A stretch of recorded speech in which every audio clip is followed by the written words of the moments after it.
Hi, everyone. This is Nick Jain, the CEO of IdeaScale, and welcome again to Fireside Chats with Chief Innovation Officers from around the world. Today, I'm excited to have Vishnu, who is the Chief Innovation Officer for Xerago, a global digital impact consulting firm.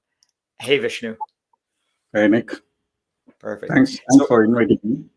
thanks so much for being on. Again, we'll jump right into it. So the first question I wanted to ask you was, Xerago helps brands drive sustainable growth with digital impact. What are the biggest challenges you usually find early on when working with new organizations? Okay. Uh, Nick, I would say it's a great question, right? And see, uh, when we say that we drive sustainable growth through digital impact, right? We often identify gap even before the discovery phase begins. So that's the way we operate, right? We have our own platform which helps to scan any brand's digital presence, and proactively we find some challenges they have, right? So I would say most common challenges we see is that many brand heavily invest in their tech stacks, right, which is resulting in redundant platforms. Like they have multiple analytics platform and they have multiple campaign management tools, right? And we also see there is a significant integration gap between many systems what they have. Logically those should be integrated, right? And sometimes we even surprised to see they don't even have customer data platform, which is a CDP we say, right? and and the biggest thing which we used to get surprise is, right, they have enough data, but there won't be much of personalization platform, or the way they personalize creatives or the campaigns to their customers might not be right, be comprehensive, right? So optimizing these existing systems, right, is crucial for us to uh, even initially start a strategy which ensures sustainable growth for any brand, Nick. So I think I answered you. Am I? Mhm. You did, yeah, perfect. I'll jump on to the second question, which is a little bit more complex. How do you decide which marketing trends are worth investing in versus which are just noise? So can you come again with the question, please? Yeah. How do you decide which tech trends are worth investing in versus which are just noise? Okay. Whenever, for us, right, at Xerago, right, everything is data, right? We depend on data a lot, right?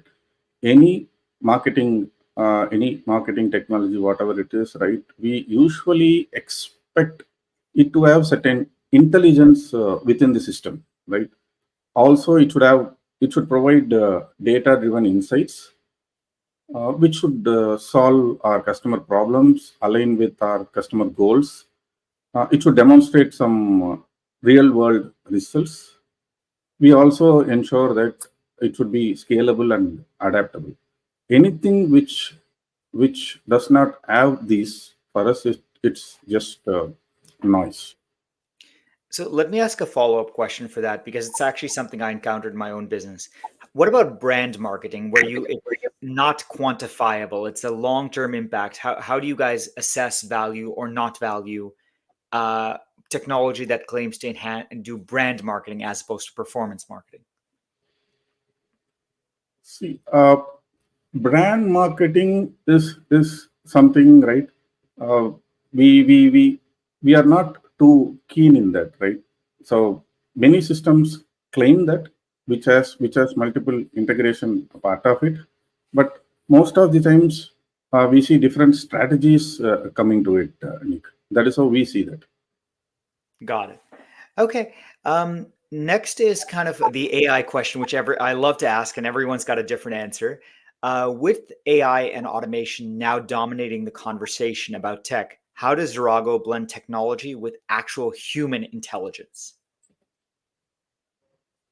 Mm. See, in Xerago, we are quickly moving into AI, right? We have certain platforms built, and we are integrating AI to all our services what we do. But To me personally, I don't see AI replacing human insights, not at that level yet, Nick. That's what I would say, right? Because we need humans to interact with our customer, understand their business emotions, their goals, right? AI for now is a great at data and pattern, right? But when it comes to high empathy and complex problem solving, it requires human touch, right? But now I would like to also highlight something else, right? Which is a bit of a potential game changer, right? Which is something called agentic AI. I would say it's a system that is designed to function as autonomous agents capable of planning actions, breaking down complex tasks, analyze input, and it can even make prediction and even interact with other systems independently. It can also learn on its own, right? I won't say it is something similar to RPA.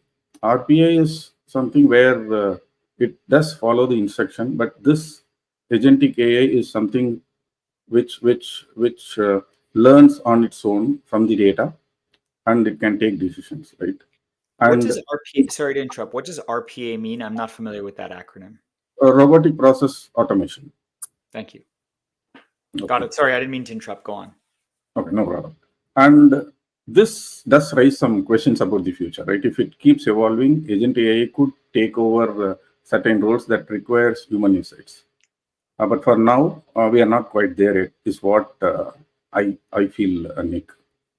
Are the human insights coming from people who have extraordinary expertise, such as data scientists, or do you find that the average human being is still able to offer insights that complement what AI can do? That's again a good question, right? See, not both, right? Somebody who understands business. See, currently what happens, right? We do have a AI system which integrates with the data and provides insights. But a human who has a domain knowledge and industry expert, as well as who understands our customers, right? What's their goal? So based on that, the insights will be driven, right? So for us, the people who work are better who understands our industry and our customer, Nick. Got it. Now let's jump into something that I'm sure our innovation officers will love. So you live in a field that is rich with data. How do you actually innovate in a field that has so much data? Does the data actually prevent you from innovating because you're stuck doing analysis, or just because there's so many different paths that the data could suggest? Nick, for us, data is not a challenge, it's a gift. Because a lot of our innovation revolves around data. That's how I would say. I would like to talk about a couple of platforms what we have, right? One is Contendigo, another is Conversigo. So Contendigo is something which solves the content generation problem, right? What the system does, it basically interacts with the analytic data of your website, and it also integrates with the Google Search Console, and it gets the data. So what this does, so analytics data, it says, right, what our customer wanted, what our prospect wanted, what information they are struggling to get, which information or which section of the web page they are consuming a lot, what's their interest, right?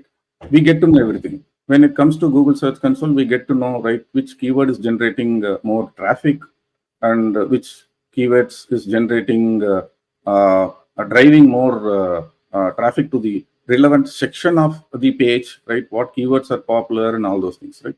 What this system does, it uses all this data, and based on the data, system generates an content, a copy, right? That can in turn published in any social media. Then it look relevant to our visitors, right?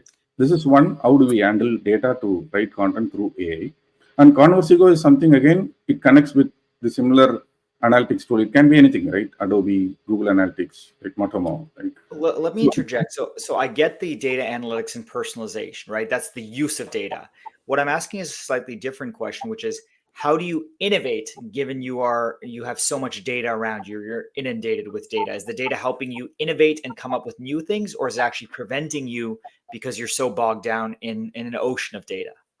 No, no. That's what data is actually helping us. Data is something making us simple for now, right?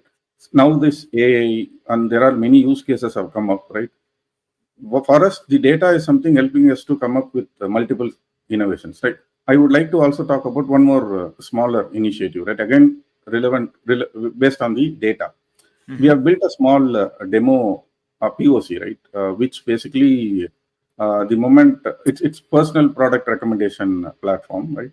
It it captures customers' video, right, when they interact, and it identifies their age and gender, and then it suggests recommended products for that age category. This is again with data, some small innovation which we are trying to set up for our few of our customers as a branch experience. Right? So we for the I have been there for the past 20 years in Xerago. Right? We operate with data. Right? We respect data. Previously in our previous version of website, we would have said we trust in data. That's the statement that we have, right? So anything with data, and now the data is what making us simple to come up with innovative solution currently. So I love that. By the way, I'm asking these hard questions. I'm a mathematician by training, so I love numbers and I love data. I'm, Program I'm not processing. I'm not mathematician, right? Okay. No, but I always get asked when I demand, I run an innovation software company and I always say, look, you need data behind everything, whether we're making internal decisions for our company or whether it's my clients. I say, look, you should not be making decisions based on gut feeling. You need some sort of evidence, some sort of data, and some ex post measurement. So with that, I'll jump into the last question, which is a little bit more about the human side of things. So, okay, so marketing is an area that is dominated with a lot of analytics. There's a lot of data out there. How are you ensuring that human creativity isn't getting lost? Where does human creativity still come in despite all these numbers, despite all these analytics, despite all these metrics? See, for us, again, like I said, data is a gift. Creativity is another gift we have, right? Uh, from the day I started my career in Xerago, right, somewhere in 2005, right, I have seen uh, a consistent creativity in whatever we deliver. Initially, our focus was more into creativity, user experience, right? Even now, anything we do, right, right, even from an MIS report, which we usually share it for internal review, and even a mailer, even now we do ad creatives, right? Even offline event, right? Everywhere we bring in creative, and we have a good size of creative team, right? We focus on it a lot. So most of our marketing activity, right, we bring in creativity, like we use talking head avatar, right? Even we have our own avatar, which is initiated by our creative head, right? Where we have even our own avatar where whatever we wanted to talk, we just share the script and that avatar does on our behalf, right? The another a product recommendation which I was talking about, right? That even brings in a creativity. A person coming in front of a camera, we take a consent, then we capture and we give them a recommended product. He can click and then move out. Right? So that creativity, whatever we do, that creativity is there everywhere, and in every aspect, we ensure we have that really well. Even a small ad campaigns we do, right? We will ensure that there is not much text. Visual should communicate what we are trying to say. That's the way we operate. Well, We do A/B testing. let me ask a follow-up question then. So I understand that you're including creative in kind of your delivery to your clients. I want to ask a slightly different version of the question, which is, how are you ensuring that creativity is not undervalued or lost? Right? It's so easy when you're living in a scientific data-oriented company for all the senior people to be data scientists and mathematicians and engineers, and for the creative people to be subordinated? How are you ensuring that culturally as an organization that human creativity, whether it be from a creative team or just in general human creativity, is still valued in an organization where data is so supremely important?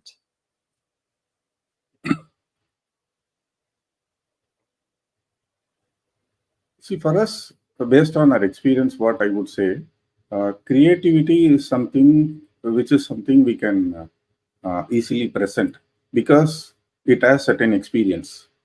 Customers or whoever is seeing, they can visually see how the experience will look like. Let's take example technology, right? Whatever code I write, whatever hard functionality I build,